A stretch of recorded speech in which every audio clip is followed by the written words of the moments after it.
Okay, so welcome to my session. This was a fun one. I always like to start with some hanging to warm up. Just really opens up the armpits, the lats, heart opener as well. So I just hang, do this swizzle thing. I learnt the name for it recently, although I forgot it.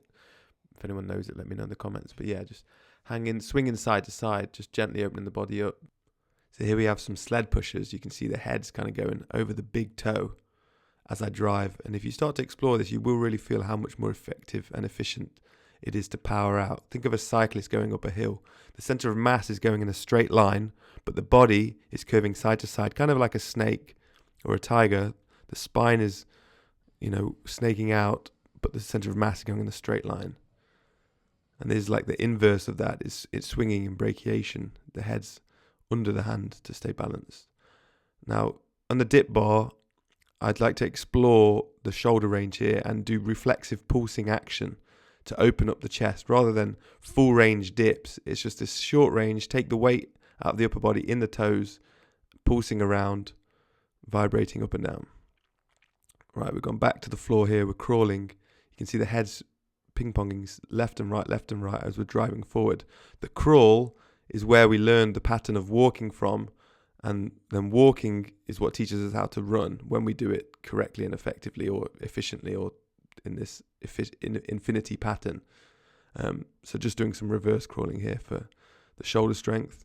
Now I've got the bear walk. This just feels nice again on the shoulders and to get the pike out, to stretch the hamstrings out a little bit. It's like a dynamic hamstring stretch. But really the crawling is what we're going to want to focus on. Mostly crawling, and then you can do sled pushes, but you don't have to. And then here we go, as we said, crawling becomes the walking. Uphill is when we really see it. Think of, like I say, a cyclist cycling uphill. The head's over the pedal on one side, the head's over the pedal on the other side. The center of mass is going in a straight line. So this is something we're going to focus on, is the crawling and the walking. Walking uphill is what highlights it.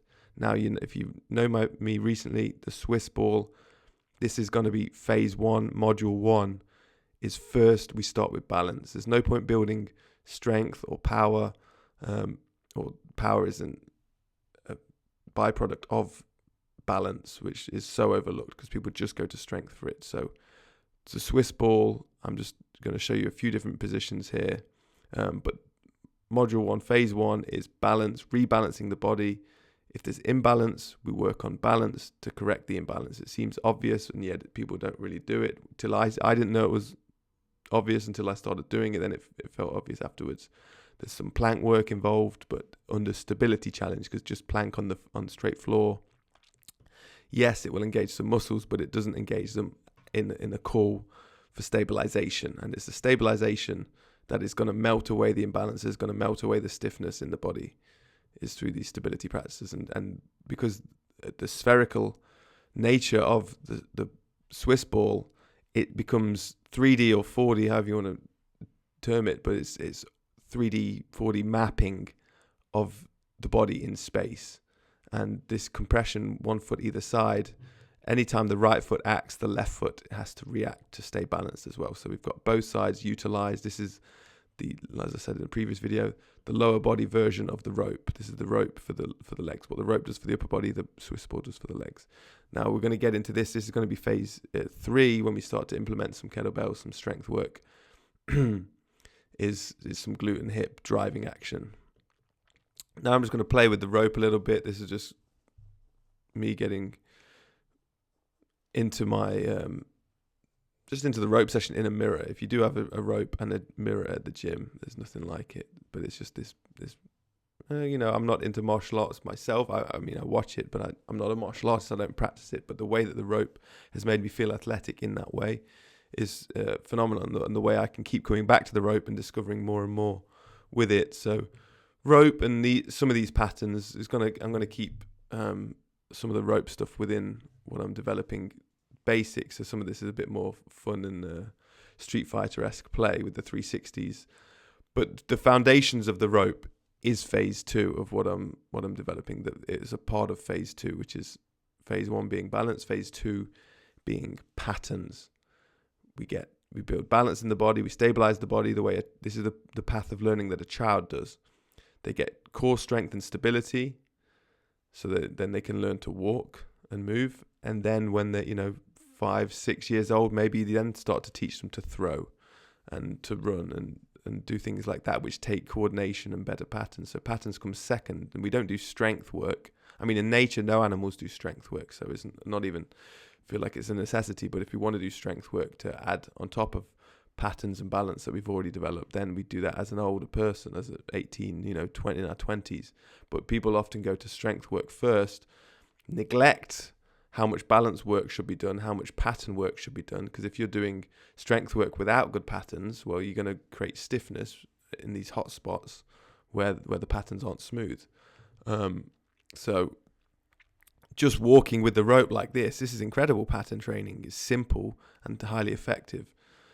So yeah, bridging between, that's why I love the rope and kettlebells, because it's this bridges the gap between patterns and strength work. And that's what a lot of this will be, especially in going from phase 2 to phase 3, is this, we can do these half patterns. Something like this is like a half pattern, where it's half a motion, a start and a finish.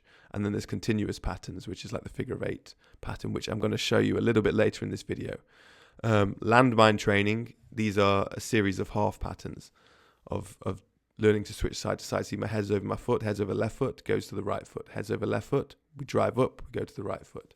So these side to side patterns. And this is just what I call pounce training, charging up the front side of the body, the anterior side, lengthening it out. You can do a bridge on the floor, but there's no athletic angle to a bridge. This is like a bridge with an athletic angle. Okay, now we're stepping up into the patterns. This is, we'll see in a second as we bring the kettlebell in, but this is to warm up. This is to grease the groove of the step. Then as soon as we add the kettlebell in, my gosh, this activity, it may look funny. I don't know how, but it feels good. It feels incredible. And the day after I do this, man, I feel like a full-on tiger. Like I feel like the rib cage and the hips, it teaches them to move almost seamlessly together. The body, the rib cage and the hips work like cogs. So your left shoulder and your left hip works like a cog. Your right shoulder and your right hip works like a cog, as well as on the front line as well and the back line.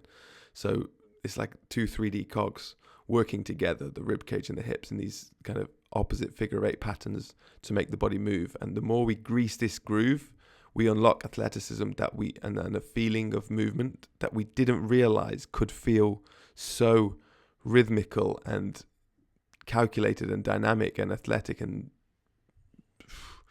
I've not got the words yet. I need to sit down and write out some words that describe how this feels. But you can see here, as we're rotating the upper body to the left hip is driving up and through.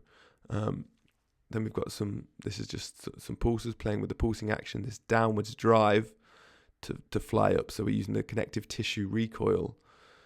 We pulse down and we rebound up using the ligaments and the fascia to bounce up. This is not going to be a definite part of the program yet. I was just kind of playing with the pulsing, maybe. And again, here's some fun martial arts play. So this is balance training for the upper body. So you find a punch bag, you drive it out so that you're having to balance on the skeleton of the upper body, so the arms are holding it up. This isn't just a hanging punch bag that we're punching. We're driving into it. So we're training the stability of the shoulder, of the arms, to use the skeleton system to stabilize rather than muscle.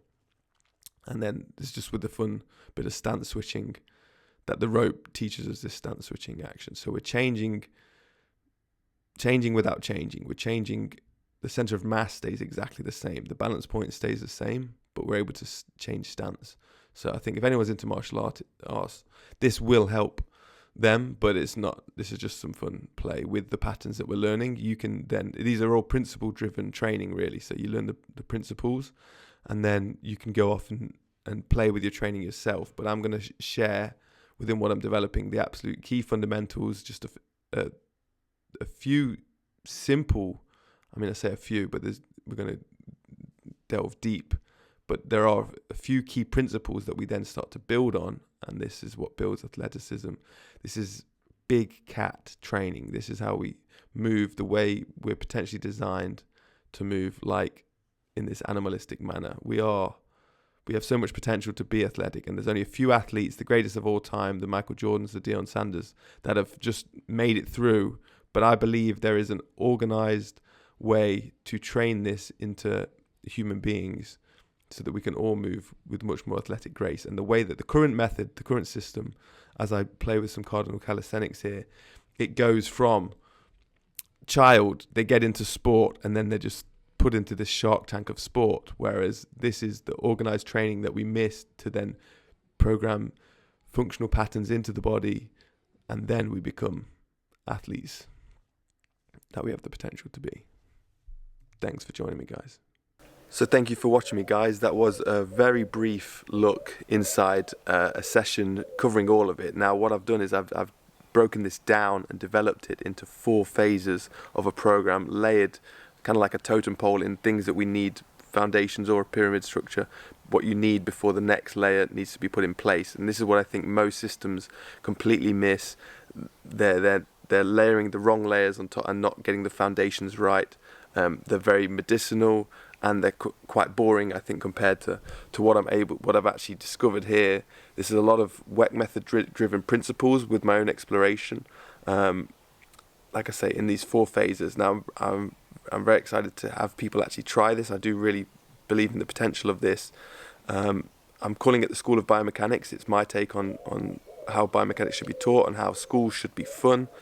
I think there are hallmarks in the way human beings are actually develop from a baby upwards that we can look to replicate when we want to restructure functionality into the human body to reduce or remove stiffness. This is something that's a big part of it, is removing stiffness, feeling great, filling our bodies, and so